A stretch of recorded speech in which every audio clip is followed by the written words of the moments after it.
Previous લેક્ચરની અંદર આપણે 3 component system છે તો એને કેવી રીતે ડાયાગ્રામની અંદર દર્શાવી શકીએ ને એ આખું જોયું તો આપણે કે કોઈ પણ પોઈન્ટ આપેલો હોય તો કેવી રીતે આપણે એને 3 કમ્પોનન્ટ સિસ્ટમની અંદર આખું દર્શાવી શકીએ. હવે આ વખતે આપણે એનાથી આગળના ક્વેશ્ચન જોવાના છે. આપણે પ્રીવિયસ લેક્ચરમાં એ તો જોઈ જ લીધું હતું કે 3 ટાઈપની હોઈ શકે સિસ્ટમ. જો અહીંયા પહેલાં આપણે શું જોયું હતું તો કે if all component are in liquid form then 3 possibilities. કેટલી પોસિબિલિટી છે? 3 પોસિબિલિટી છે. કાં તો શું થશે કે liquids are completely miscible with each other, તો કંઈ પ્રોબ્લેમ નથી કે લિક્વિડ આખા કમ્પ્લીટલી કેવા થઈ જશે? મિસિબલ થઈ જશે. બીજું શું છે તો કે liquids are completely immiscible with each other, તો એ કાંઈ પ્રોબ્લેમ નથી. કાં લિક્વિડ કેવા થશે? કમ્પ્લીટલી મિસિબલ થઈ જશે, અથવા તો લિક્વિડ કેવા થશે? કમ્પ્લીટલી ઇમિસિબલ થઈ જશે. ત્રીજો ઓપ્શન શું છે? Liquids are partially miscible with each other, કે લિક્વિડ જો કમ્પ્લીટલી મિસિબલ પણ નથી અને કમ્પ્લીટલી ઇમિસિબલ પણ નથી, ત્યારે શું થશે તો કે થોડાક પ્રમાણમાં એકબીજા મિસિબલ છે, તો એના 3 પ્રકાર છે. એટલે હવે આપણે જે ભણશો ને એ આ ત્રીજો ટાઈપ છે ને, liquids are partially miscible with each other, એના જ 3 પ્રકાર છે અહીંયા. એમાં ફર્સ્ટ ટાઈપ છે ટાઈપ 1. ટાઈપ 1 શું કહે તો કે આપણે ગયા વખતે જ જોયું હતું કે ત્રિકોણની અંદર ટોટલ 3 પેર પ્રેઝન્ટ હોય. અહીંયા જો કેટલી પેર પ્રેઝન્ટ હોય? આ AB પેર છે, આ AC પેર છે ને BC પેર છે. તો હવે કાં તો આ પેર એકબીજા હારે મિસિબલ હશે, કાં આ પેર એકબીજા હારે મિસિબલ હશે ને કાં તો આ પેર એકબીજા સાથે મિસિબલ હશે. તો એમાં 3 પ્રકાર પડી શકે. કાં તો આ AB એકબીજા હારે મિસિબલ છે, કાં તો AB અને AC બે મિસિબલ છે, અને કાં તો શું AB, AC અને BC ત્રણેય એકબીજા સાથે મિસિબલ છે. 3 પ્રકાર એના હોઈ શકે. જોઈએ આપણે ટાઈપ 1 શું કહે? Formation of 1 pair of partially miscible liquid. Type 2 ઈ શું કહે? Formation of 2 pair of partially miscible liquid. અને ટાઈપ 3 શું કહે છે તો કે formation of 3 pairs of partially miscible liquid. 3 પ્રકાર હોઈ શકે, ટાઈપ 1, ટાઈપ 2 અને ટાઈપ 3. એમાં ટાઈપ 1 આપણે પહેલા જોઈએ કે formation of 1 pair of partially miscible liquid. આ તમારો ક્વેશ્ચન આ formation of 1 pair of partially miscible liquid, formation of 2 pair of partially miscible liquid અથવા 3 પેર, 3માંથી 100% હોય જ છે ક્વેશ્ચન. કાં 2 હશે અથવા 1 પૂછાશે. હવે તમને જો ડાયાગ્રામ સમજાઈ ગયો ને, ફેઝ રૂલનો એક મોટો નિયમ શું કે જો તમને ડાયાગ્રામ સમજાણો તો તમને આખો ક્વેશ્ચન આવડી ગયો, અને જો તમને ડાયાગ્રામ નહીં આવડે દોરતા તો તમે એનું ડિસ્ક્રિપ્શન કે કાંઈ નહીં લખી શકો. એટલે અત્યારે ખાલી સમજવાનું છે, છેલ્લે તમે જોજો કે ડાયાગ્રામ ઉપર જ આખો ક્વેશ્ચન ડિપેન્ડન્ટ છે. ક્વેશ્ચનનું નામ જ શું છે? Formation of 1 pair of partially miscible liquid. એટલે કોઈ પણ એક પેર છે ને એ પાર્શિયલી મિસિબલ હશે. તો અહીંયા કેવું છે? આ પેર AB અને પેર AC છે એ કમ્પ્લીટલી મિસિબલ છે, પણ આ પેર BC છે ને એ કેવી છે? પાર્શિયલી મિસિબલ છે. પાર્શિયલી મિસિબલ છે એટલે શું થશે તો કે આ ટેમ્પરેચર કાં તો ઘટશે અથવા વધશે, ત્યારે પોતાના ઘટકો છે એને ઉપર લઈ જશે. તો અહીંયા જુઓ, આ છે ને પેર BC ઉપર આવો ડાયાગ્રામ જનરેટ થશે. આ એને આપણે પોઈન્ટ A અને પોઈન્ટ B, સ્મોલ a અને B વડે દર્શાવશું. હવે અહીંયા જુઓ, આ શું છે તો કે ટાઈ લાઈન કહેવાય આને, કે જે વારાફરતી જ્યારે ટેમ્પરેચર ઘટશે ત્યારે શું થતી જશે? અપ થતી જશે. તો પેલી ટાઈ લાઈન કે જે A1 થી B1 સુધી છે, A2 થી B2 સુધી છે, A3 થી B3 સુધી છે, એવી ઘણી બધી ટાઈમ લાઈન હોય. એ હું અહીંયા દોરતી જાઉં તો છેલ્લે આ એક પોઈન્ટ એવો આવશે કે જ્યાં ટાઈ લાઈન કેવી થઈ જશે? બે ટાઈ લાઈન આ બાજુની અને આ બાજુની એકબીજારે કેવી થઈ જશે, મર્જ થઈ જશે એક સિંગલ પોઈન્ટ ઉપર. તો આ સિંગલ પોઈન્ટને કયો પોઈન્ટ કહેવાય, ક્રિટિકલ પોઈન્ટ અથવા પ્લેટ પોઈન્ટ. તમારી બુકની અંદર એ લોકોએ ડાયાગ્રામમાં બધું નથી દર્શાવ્યું, પણ આપણે શું કરવાનું, બધાય નામ ડાયાગ્રામની અંદર લખી નાખવાના, કે જેનાથી આપણને એ લોકોને એટલી ખબર પડી જાય કે આ આકૃતિમાં આટલી એટલી વસ્તુ દોરી છે, એ ડિસ્ક્રિપ્શનમાં છે અને આના વિશે બધી ખબર છે. હવે જુઓ આ અંદર છે ને શું લખ્યું છે, હિટ્રોજીનિયસ લખ્યું છે. મેં ત્યારે સૌથી પહેલા લેક્ચરમાં કીધું કે હિટ્રોજીનિયસ એટલે શું, તો કે મિક્સચર હશે બે અથવા એનાથી વધારે, અને હોમો એટલે એક.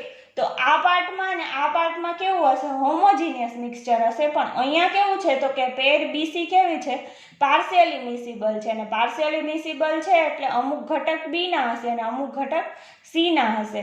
તો પાર્શિયલી મિસિબલ છે બધામાં, એટલે અહીંયા સિસ્ટમ કેવી થશે, હિટ્રોજીનિયસ સિસ્ટમ થશે.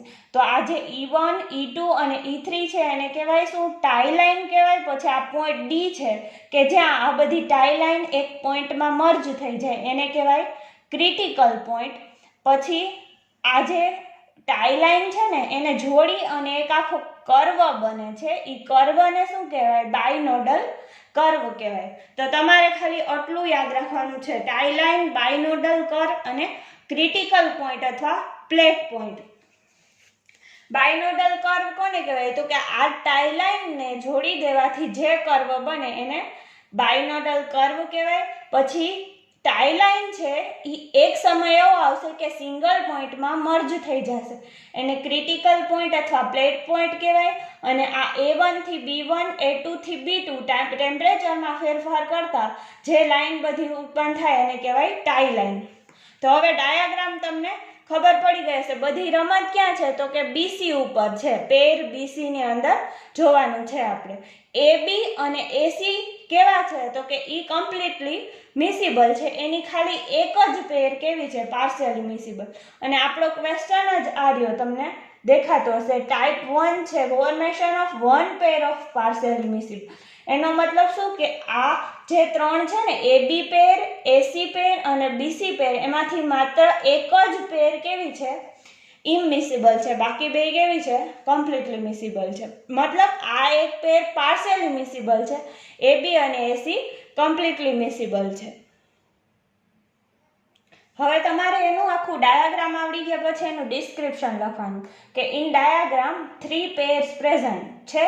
તો કે હા, કઈ AB, BC અને AC ત્રણ પેર પ્રેઝન્ટ છે. Out of this 3 pairs, B and C which is partially miscible with each other given temperature T and pressure B. તો આ રહ્યું ડિસ્ક્રિપ્શનમાં કે આ બી પેર કેવી છે, એકબીજારે મિસિબલ છે. Mutual composition of B and C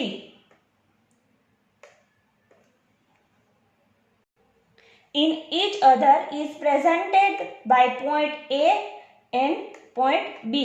આ રહ્યું પોઈન્ટ ઈ બેનું મ્યુચ્યુઅલ કમ્પોઝિશન એટલે શું, તો કે ઈ બેનું જે આપણે એક સાથે જોડાણ કરીએ એને શેના વડે દર્શાવ્યું, પોઈન્ટ A વડે અને પોઈન્ટ B વડે.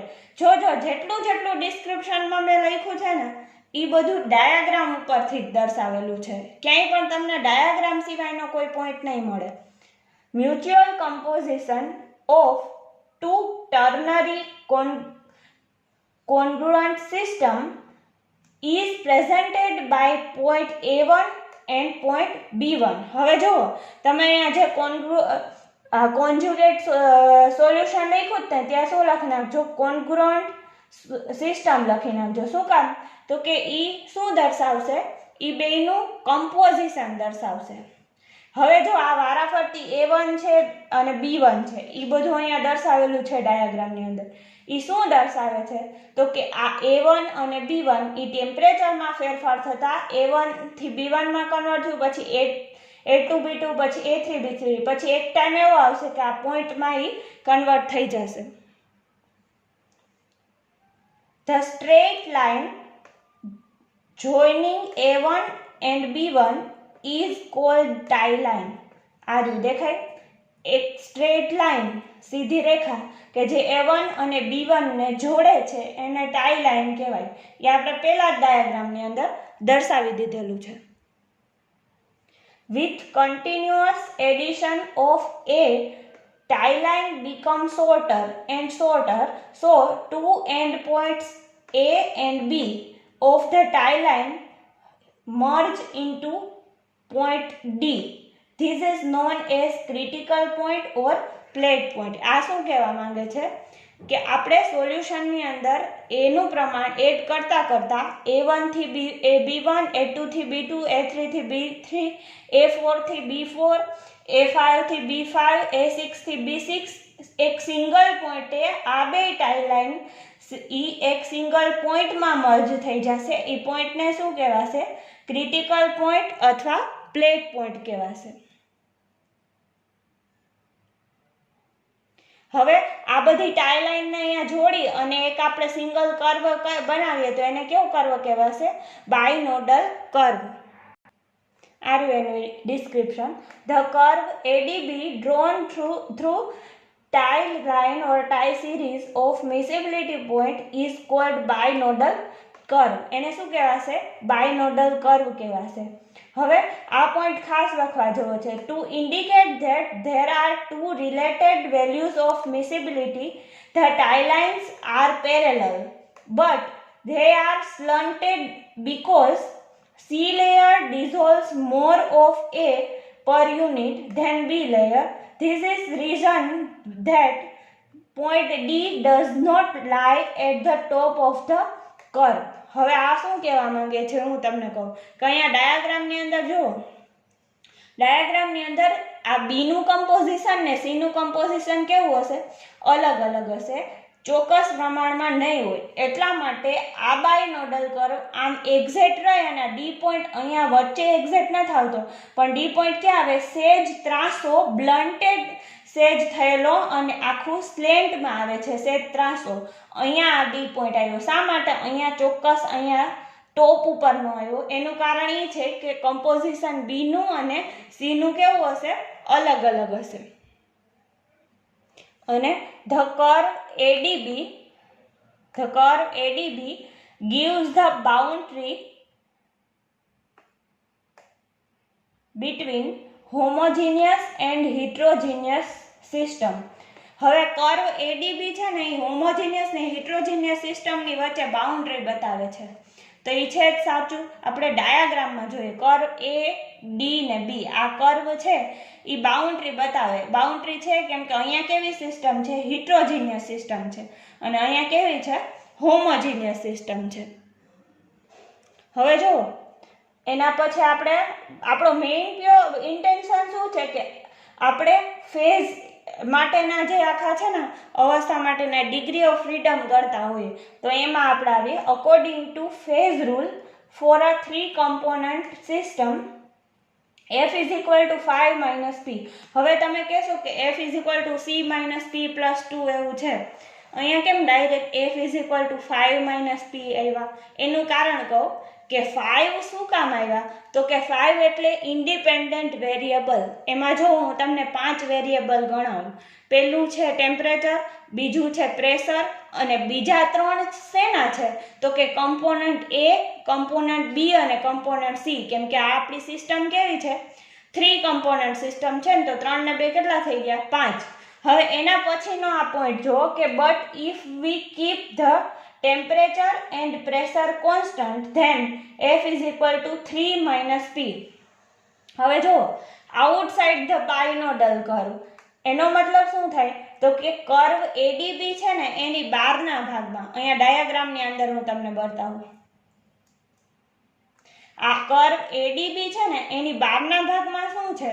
તો કે બહારના ભાગમાં હોમોજીનિયસ સિસ્ટમ છે આટલા પાર્ટની અંદર. તો એના માટે આપણે જ્યારે ડિગ્રી ઓફ ફ્રીડમ કેલ્ક્યુલેટ કરતા હોય તો આ બધા પાર્ટની અંદર P બરાબર કેવું આવશે? 1 આવશે. શું કામ? તો કે એ પાર્શિયલી કેવા છે?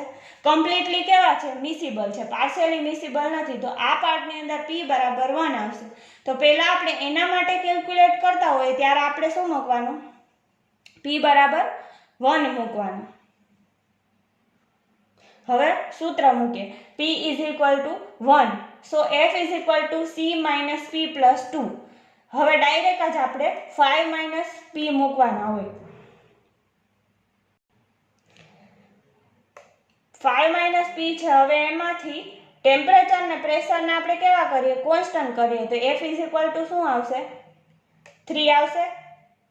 હવે F is equal two 3 minus P વાળું સૂત્ર મૂકીએ, જ્યાં આપણને P બરાબર શું લખવાના છે, 3 માઇનસ P. હવે P ની જગ્યાએ તમે અહીંયા 1 મૂકો એટલે F is equal to answer શું આવશે, 2. અહીંયા આંકડા છે ને એટલે હાઇલાઇટર બરાબર યુઝ નહીં થાય, પણ તમે જોઈ શકો છો અહીંયા કે F is equal two 3 minus P મૂકે. હવે P એટલે શું, તો કે P એટલે જે કર્વની બહારના વિસ્તારમાં અવસ્થા હોમોજીનિયસ છે, એટલે P બરાબર 1 મૂકશું તો F બરાબર શું થઈ જશે, 2 આન્સર આવી જશે.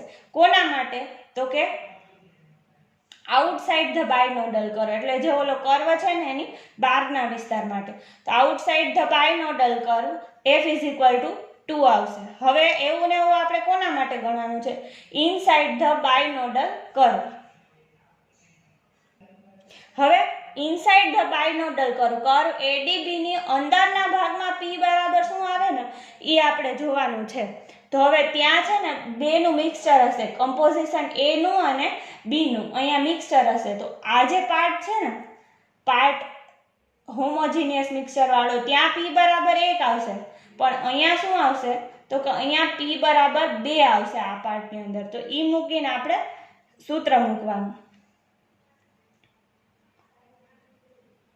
Inside the binodal curve P is equal to 2, F is equal to C minus P plus 2.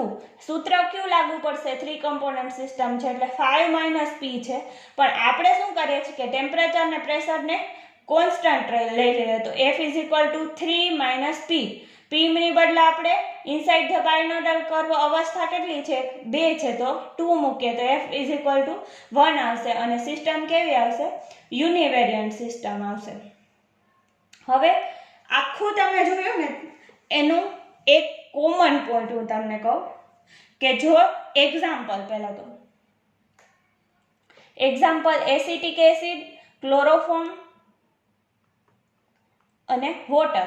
હવે આ ત્રણ શું છે, તો કે જે આ એસિટિક એસિડ છે ને, આપણે ડાયાગ્રામની અંદર A, B અને C એવું જોયું, એનો મતલબ આ એક્ઝામ્પલ એટલે એ શું હશે, A, B કે C એમાંનો કોઈ પણ એક વસ્તુ શું હશે, એસિટિક એસિડ હશે, બીજી વસ્તુ ક્લોરોફોર્મ હશે અને ત્રીજું શું હશે, વોટર હશે. એ જ રીતના એનું નેક્સ્ટ એક્ઝામ્પલ છે એસિટોન, વોટર અને ફિનોલ. હવે જુઓ, એમાં એક હશે એસિટોન, બીજું શું છે, વોટર હશે અને ત્રીજું શું હશે, ફિનોલ હશે. હવે તમને ક્વેશ્ચન એમ પૂછાય, આગળ આપણે સૌથી પહેલા જોયું એ રીતના 3 ટાઈપ હતી ને. પહેલા તો આપણું શું હતું, તો કે liquid are completely miscible with each other, તો કાંઈ લાગે વળગે નહીં આપણે. Liquids are partially miscible, liquids are completely miscible with each other અને completely immiscible with each other. આ બે અત્યારે તમારે જોવાનું નથી. ત્રીજો પોઈન્ટ છે liquids are partially miscible with each other. તો શું થશે, એના 3 પ્રકાર છે કે formation of 1 pair of partially miscible liquid. Type 2 છે 2 પેર ઓફ, એટલે આપણે કેમ અત્યારે એક જોયું કે પેર BC છે ને, એ એક જ એકબીજા હારે પાર્શિયલી મિસિબલ છે, બાકીની પેર એકબીજા હારે કેવી છે, મિસિબલ છે. એવી રીતે 2 pairs ઓફ પાર્શિયલી મિસિબલ અને એવી રીતે 3 pairs ઓફ. એમાંનો આપણો પહેલો ક્વેશ્ચન શું હતો, ટાઈપ 1 અથવા question 1, formation of 1 pair of partially miscible liquid. એવી રીતે પૂછાય અથવા તો એમ પૂછાય કે explain in detail 3 component system with example of 1 pair of partially miscible liquid. અથવા તો તમને એમ ક્વેશ્ચન પૂછાય,